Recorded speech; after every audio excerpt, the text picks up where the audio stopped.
We are a couple of weeks into the 2025 season, and the landscape of the NFL is really starting to take shape. Some teams like the Indianapolis Colts and the Tampa Bay Buccaneers are off to very hot starts as each team is 2-0, while others like the Texans and Jets are not off to hot starts as each team is 0-2. And throughout the first few weeks of every year, there are countless takes thrown around for every team, both good and bad, that you think the Super Bowl is determined a couple of weeks into the season. And to those takes, I would say remember this. The Saints started out 2-0 last year, and people were saying that they were going to the Super Bowl. So while some teams have had good starts and some teams have had bad starts, very rarely is it as good or as bad as you think it is. And in today's video, we're going to break down the biggest concerns with several NFL teams. We're going to break down how we got here, what the realistic plan moving forward is, and what to expect for the remainder of the 2025 season. And there is a lot to dive into in today's video, and without further ado, let's begin. And we are starting today's video with the Houston Texans. The Houston Texans are 0-2 after a Monday night loss to the Tampa Bay Buccaneers in Week 2 with a score of 20-19. And after both watching the game live and going through the tape, I have a lot of frustration with the Texans for several reasons. The first is, and ultimately the biggest reason why they're in today's video, is I don't think they have enough horsepower offensively. If you would tell anyone heading into the NFL season that your favorite team would allow 34 total points in the first 2 weeks of the year, not in each game, but total, you would take that every single time and probably think you're going to be 2-0. And the defense for Houston, not surprisingly, has played great through the first 2 games. And we'll get into this in a minute as to how that can be viewed as an extreme positive for this team, but for now the Texans are struggling big time offensively, and it's not just one person. The Texans' offensive line is not great, and we knew that heading into the year. We always knew that at minimum that was going to be something to heavily pay attention to, and unfortunately, the Texans have already been hit with the injury bug along the offensive line, and they've had to move players around between weeks 1 and 2, but they weren't good in either game they played, and that's more or less what we expected heading into the season. CJ Stroud also hasn't been good either, and in the Week 2 game against Tampa, he finished the game 13 of 24 for 207 yards and a touchdown. That's not a great stat line, not awful, but not great, and especially in a game where you put up 19 points. But it gets significantly worse when you take out the first drive of the game, in which CJ was 3 of 4 for 65 yards with the said touchdown. It also gets worse when you realize CJ Stroud had a 37-yard completion to Woody Marks on the very next drive, where there was some sort of miscommunication from the Bucs defense as you saw Servassier Dennis throw his hands up like he was expecting help, only for there to be no help. There was 6 minutes left in the first quarter when this play occurred, and the rest of the game, Stroud was 9 of 19 for 105 yards. The run game has also been bad for Houston, and while I was very happy for Nick Chubb to score on a 25-yard run, the rest of the game, Houston running backs combined had 14 carries for 32 yards for an average of 2.3 yards per carry. There was also a frustrating miss from CJ Stroud on 3rd and 8 in the second quarter, where I don't know if this was a miscommunication between him and Dalton Schultz, but this was a play that probably would have extended the drive or put Houston in an advantageous situation to be able to go for it on 4th down near midfield. And my biggest concern with the Texans is that they simply don't have enough. The offensive line hasn't been good, the running backs have been bad, and they've scored 28 points in 2 games, and there's no sugarcoating what that is, and it's bad. The Texans have 531 yards of offense in 2 games, and the Lions just had 511 against the Bears in Week 2 alone. There's also another factor that the Texans have not had to worry about over the past few years, and that's another good team within the division. However, the Indianapolis Colts are 2-0, and they've looked great through the first 2 weeks of the year. And funnily enough, the Colts have put up more points in each of their first 2 games than the Texans have combined in their first 2 games. With the struggles from the Colts last year, as well as the Jags and the Titans who would go on to finish with the #1 overall pick, it wasn't a now or never type situation for Houston really at any point last year until the playoffs rolled around. They of course dealt with their fair share of injuries, but the biggest thing I worry about with this team, healthy or not, is their offense not being good enough when it matters. Now, the positive part for Houston is ESPN's Ben Solak put a tweet out that said, if the Texans defense can just get to the playoffs, and that's largely how I feel too. This defense is made for the postseason. It's made to make quarterbacks like Justin Herbert struggle the way he did last year. But can they even get there in the first place is the biggest question and concern that I have for them at this point in time. Now, we talk about protecting the football and how teams can win games, but you don't want to fumble the ball in your personal life with dry toilet paper, so I suggest you protect your end zone with today's sponsor, Dude Wipes. Dude Wipes is the MVP of the best clean, pants down. These wipes don't play small ball like baby wipes either. They're extra large, extra wet, and they're built to handle business. They're made with 100% plant-based natural fibers, and they are made in the USA. And perhaps the best part about Dude Wipes is there's packs for every situation. Whether it's big packs for home, travel packs for the gym, or even single on-the-go wipes for your wallet. And wetter cleans better. There's no irritation, there's no debris, and now is the time to make the trade of the season and switch to Dude Wipes. Dude Wipes is available on Amazon and other retailers nationwide, and a big thank you to Dude Wipes for sponsoring today's video. Next up is the Miami Dolphins, and for the biggest concern that I have with this team, I put, well, everything. Whether it's the GM, who is now in year 10 as the team's general manager, or Mike McDaniel, who has regressed since taking over as the team's head coach back in 2022, or Tua Tagovailoa, who has undoubtedly been one of the worst quarterbacks in the first couple of weeks of 2025, there are countless concerns with this team. And you can start with Chris Grier, whose roster is not good, and what's really unfortunate is he's had countless opportunities to make this roster better, yet you see where this roster is today, and there's no doubt that this team is not going to go past the wild card round of the playoffs, nor do I think they're even going to make the playoffs. But whenever you look at this roster outside of a couple of players, this is without a doubt one of the most underwhelming rosters of any NFL team in 2025. And Mike McDaniel, here we are in year 4 with McDaniel, who had some very high highs. The 2022 season was fun. The 2023 season, at least early on, was fun for Dolphins fans. But now we're at a point where there's procedural issues offensively, which is supposed to be McDaniel's strengths and the best part of him as a coach. There's procedural issues, there's issues getting the play in on time, and there's a lot of either delay of game penalties or timeouts having to be taken to prevent delay of game penalties. And what is really frustrating about the Miami Dolphins and the concerns within this is these are things that should be worked out in the first week of training camp. Whether Mike McDaniel has to shorten the play call or whether Tua has to be able to process the information being said faster or whatever the case may be, you cannot enter a week 2 game against a divisional opponent that, by the way, Miami internally thinks they are much better than the New England Patriots, because in their eyes, the Patriots are still rebuilding and Miami is, by every definition, contending for the playoffs. At least that's what they think internally. They didn't make all the moves they made this offseason to think that, hey, you know what, we're going to go for a 6-win win this year, and hopefully we have some fun and make some friends out there, and if we finish with 7 wins, that'll be a successful season. No, this team is at a point where they are in year 4 with the head coach, they are in year 10 with the GM, and Tua Tagovailoa is effectively in the prime of his career at 27 years old, and in year 6,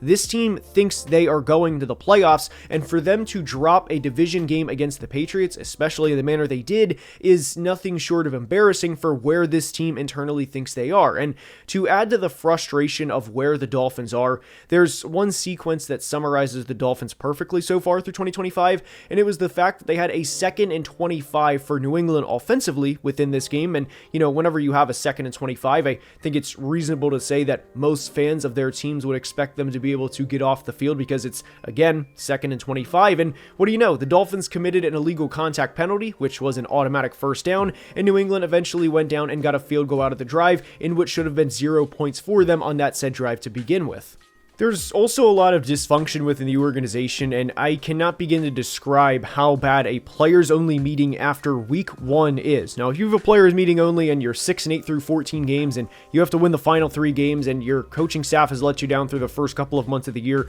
whatever, by all means go for it, because you would pretty much have to win out and hope that 9-8 is good enough to get into the postseason. But after a week 1 loss to the Indianapolis Colts on the road, who have overachieved so far, and good for them. Shane Steichen and Daniel Jones, they've done a great job so far through the first couple of weeks, but heading into that game, the Dolphins definitely did not think they were going to get diced up by Daniel Jones and that Tua was going to play really bad within that game and that they were going to lose by 25 on the road. And whenever you have a players-only meeting after week 1, again, week 1 being the big emphasis here, I can't help but think that Mike McDaniel's days are numbered in Miami, and Chris Grier's for that matter too, although firing a GM I would like to think is probably more of a season's end type thing. But whenever you look at the Dolphins week 3 game against Buffalo, again, which will be played after this video is released, I would imagine that we all think this game is going to go in favor of Buffalo, and the Buffalo is probably going to win by double digits, at least based on what we've seen from each team so far. And I do think there is a reality where Mike McDaniel is fired after week 3, assuming this team gets beat by double digits on the road in Buffalo.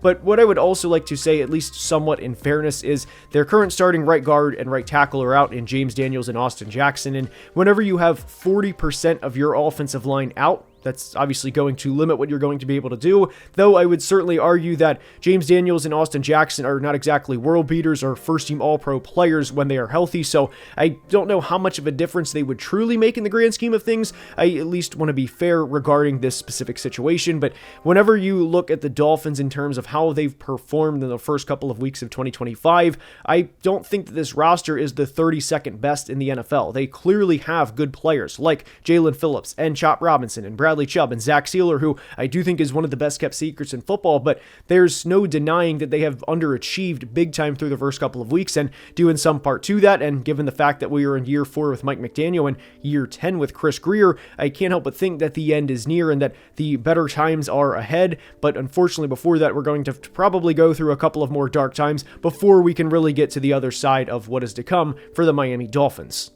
The next team we are going to discuss is in a bit of a different situation than the Texans and Dolphins, and it's the New York Jets. Now, I did not think the New York Jets were going to be a playoff team heading into the 2025 season, but for the 2025 Jets team preview, I titled the video, "These are not the same old New York Jets." And what I meant by that was this is going to be a different team from a leadership perspective. This is not going to be a team where a coach gets up to the podium after a tough loss, kind of like they had on Sunday, and gives typical coach speak and says, "We have to execute better and we'll go over the tape and we'll be a different team next week and we'll figure out what's wrong." Whether you believe Aaron Glenn will be a successful head coach for the Jets or not is an entirely separate discussion, but what I'm going to be paying attention to over the next few weeks is the culture of this team and how they respond to adversity. We've said this before and we'll say it again, but every team is going to go through adversity this year, no matter who wins the Super Bowl. And while the Jets did lose to the Steelers in week 1, in a lot of ways, it was okay they lost because of how they looked in the process.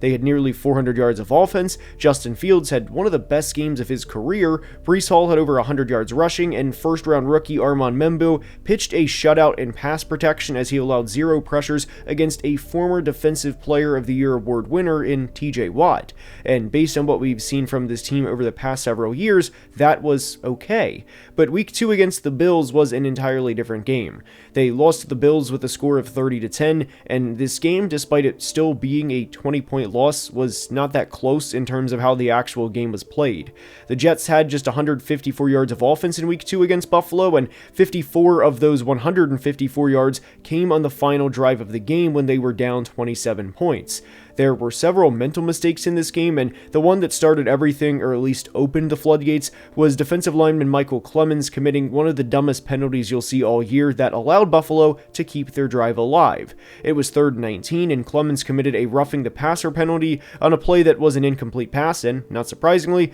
Buffalo capitalized and scored a touchdown a few plays later to make it 7-0. Aaron Glenn, understandably, really let him have it on the sideline, and this was the type of day it was for the Jets. Whether it was Justin Fields overthrowing Garrett Wilson on a dig route on the 3rd play from scrimmage to not convert a 3rd and 11 on the 3rd play of the game that they should have, or Justin Fields finishing the day just 3 of 11 for 27 yards in what was undoubtedly one of the worst games of his career, just 7 days after having one of the best games of his career, well, you get the point. And for anyone who likes to make the same old Jets jokes, or Jets is an acronym for just end the season, the week 2 game against Buffalo had everything for that crowd. And this is what I'll be watching over the next few weeks and what could become concerning if things don't get figured out. And what I do want to be remembered about the 2025 Jets is this team's ceiling is around 6 to 7 wins. This is not a playoff team this year, and that was reiterated within the 2025 team preview. But how they respond to these situations is going to be critical for the future of this team under Aaron Glenn. And after the frustrating game, Glenn said, quote, "I want to take a look at every player and coach. There's no stone that won't go unturned without figuring out this issue, and the one thing that we're not going to do. We're not going to waver, not one bit. Not one bit, end quote. And while the Jets did look bad against the Bills, obviously, this team is not going to go winless and they're not doomed. They have 4 games between the Dolphins and Patriots, and they also play the NFC South as well as the Browns. They will win more games than you think, but how this team responds to getting punched in the mouth for the first time in the Aaron Glenn era is something to watch over the next few weeks. Next up is the Pittsburgh Steelers, and what I worry about with them for the remainder of the 2025 season is the offensive line. Now, you can make a case about the defense or about the receiving core outside of DK Metcalf, but I really worry about the offensive line. There was one throw that Aaron Rodgers made to Pat Freiermuth in this game that if you question Aaron Rodgers' arm strength still at this point or whether or not he has it, he definitely still has it, at least from an arm strength standpoint, and he can definitely still sling the rock at 41 years old. But what the Minnesota Vikings did with JJ McCarthy, with basically putting all their eggs in one basket, hoping that everything would work out, the Steelers kind of did that with their offensive line, despite there being question marks along the offensive line. Troy Fautanu had a season-ending injury last year against the Broncos early in the year, and I liked him a lot coming out of Washington and think he will be a great player with time, but unfortunately for the sake of the 25 Steelers and a 41-year-old quarterback, the Steelers need Troy Fautanu to play good now. Now, I did have a lot of questions about Broderick Jones heading into the 2025 season, as he did not have a good 2024 season, and unfortunately it's much of the same in 2025 as he's allowed 4 sacks in 2 games. And I like Will McDonald, the pass rusher from the Jets, and I think that the Seahawks have a pretty solid pass rush as well, but guys, they still have to play Trey Hendrickson and Myles Garrett 4 times this year, 4 out of the remaining 15 games, and if Broderick Jones can't handle the Jets and Seahawks and give up 4 sacks in 2 games, well, I don't think he's going to do too well against Trey Hendrickson and Myles Garrett when the time comes. So I have a lot of concerns about the Steelers' offensive line, and specifically with how they're going to run the football as well, and those are definitely things to be noted as we head into the remainder of the 2025 season, where the Steelers are hoping to make a considerable playoff run, as they didn't sign Aaron Rodgers to go 7-10 or to finish 9-8 and have yet another wild card round exit, and unfortunately, I don't think the offensive line is going to be able to hold up, and even through the first couple of weeks, Aaron Rodgers has been battered around a lot more than he would have liked to have been through the first couple of weeks, and if we're already seeing chinks in the armor just 2 games in, I think it's going to continue for the remaining 15 games too. My next concern comes with a team that's 2-0, and it's the Arizona Cardinals' ability to close out games. They are 2-0 with wins over the Saints and Panthers, but even within those said wins, I would argue they were a lot more stressful than they should have been, and if they were playing a team that's a lot better than the Saints or Panthers, a team that's going to make the playoffs this year, maybe like the Rams or the 49ers when they get healthy, or even the Seahawks for that matter, then I really shudder to think what could happen with the Cardinals, and basically think that, hey, this is a team that is destined to underachieve based on what we've seen so far. This is also a team that really wants to pound the rock and get James Conner and Trey Benson going, and they really haven't been able to do that. And this is a team that wants to pound the rock, but unfortunately doesn't have the offensive line to be able to consistently pound the rock behind, and that's definitely a concern to note moving forward, or something to pay attention to with the Arizona Cardinals. And this is a team that I think is talented, and a team that I think is feisty by every definition, and a team that could win 9 to 10 games and be a pain in the rear end to play in the playoffs, because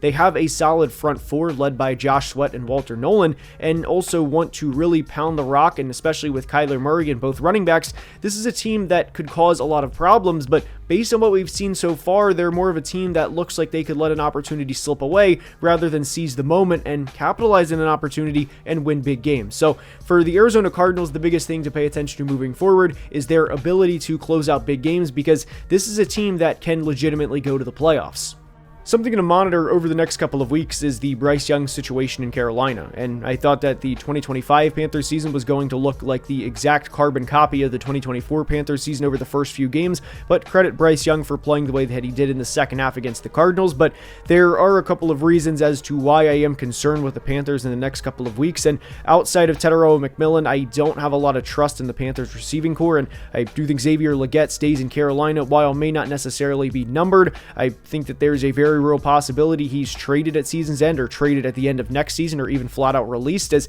he has not been a good player and he had negative receiving yards against the Cardinals in week 2, and this was after a game in week 1 against the Jags in which he was again not a good player. And we are looking at a former first round receiver who has not produced really anything of note since being a first round pick, and this was also a player that was selected over Ladd McConkey, who has obviously been a really good player for the Chargers. It is also worth noting that the Panthers have 2 interior offensive linemen out for the next couple of weeks, and obviously with Bryce Young, who is a very small quarterback, you want as much help up front as possible, and that's only going to hinder the situation. So there's a very real possibility where over the next 4 or 5 games, the Panthers start out 1-4, 1-5, and we could be talking about Bryce Young being 7-28 lifetime as a starter. So that is definitely something to note as we progress into the 2025 season. But that's all I have for today. I hope you enjoyed, and if you did, please like the video and subscribe, as we are trying to hit 215,000 subscribers by the end of the month, and I cannot thank you guys enough for the support. Thank you to Dude Wipes for sponsoring today's video, and until next time, please be safe and have a great day.